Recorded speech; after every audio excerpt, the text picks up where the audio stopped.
This is Land of Havilah, Job 4. Job delivered his opening statement in the last chapter. Now his friend Eliphaz will respond for 2 chapters. Verse 1. Then Eliphaz the Temanite answered, If someone ventures to talk with you, will you be grieved? But who can withhold himself from speaking? Comment: Eliphaz says, I know I might offend you if I dare to open my mouth, but I can't hold back. He says to Job, verse 3, Behold, you have instructed many, you've strengthened the weak hands. Your words have supported him who was falling. You've made firm the feeble knees. But now it's come to you, and you faint. It touches you, and you're troubled. Comment: He says, In the past you told the weak and distressed to be strong, not to worry. But now here you are, fainting away and allowing yourself to be troubled. Verse 6. Isn't your piety your confidence? Isn't the integrity of your ways your hope? Comment: If a person is pious and has integrity, he'll be fine. Verse 7. Remember now, who ever perished being innocent? Or where were the upright cut off? Comment: Innocent people don't have anything to worry about. God won't cut them off. Verse 8. According to what I've seen, those who plow iniquity and sow trouble reap the same. Comment: You reap what you sow, according to what I've seen. That's what Eliphaz says, but we would say to Eliphaz that according to Yahweh in chapters 1 and 2, Job is, quote, blameless and upright, end quote. So we know Eliphaz is off base when he implies Job must have done something wrong. Surely Job has done a few things, but God doesn't hold anything against him. In fact, in a roundabout way, Job's in this condition because of his righteousness. Eliphaz is heaping more misery on poor Job, and he's so confident of himself.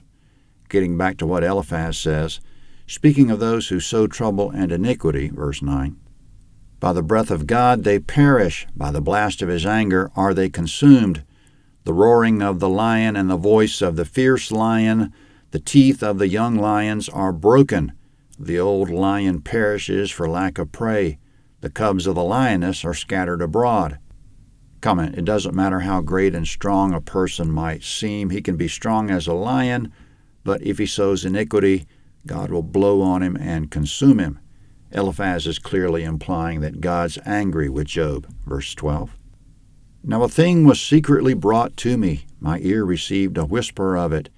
In thoughts from the visions of the night, when deep sleep falls on men, fear came on me, and trembling which made all my bones shake. Then a spirit passed before my face. The hair of my flesh stood up. It stood still, but I couldn't discern its appearance. A form was before my eyes.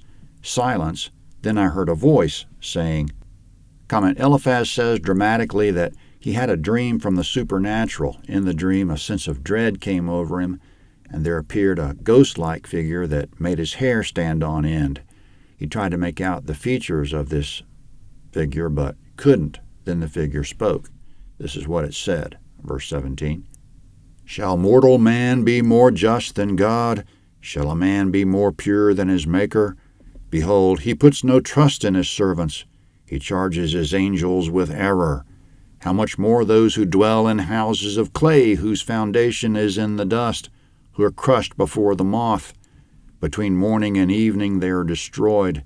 They perish forever without any regarding it. Isn't their tent cord plucked up within them? They die, and that without wisdom. Comment: verses 17 to 21, the ghost-like figure in Eliphaz's dream basically said that a man cannot question God or tell God what's just and what isn't, or tell him what's pure and impure. God's so pure he can even detect fault in his angels. How much more can he detect fault in man? Man lives his entire life and dies without coming close to being able to question God.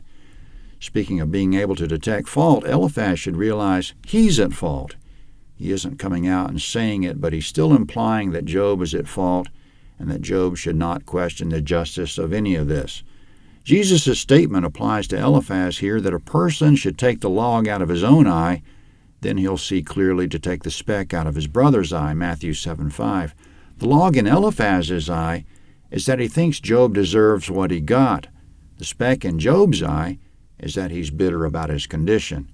One of the big takeaways for us is that we have no idea why a person is in the condition he's in, so let's not think poorly of him. Speaking of dreams, and to put in a personal note, Your narrator had a dream that directed him to Psalm 123.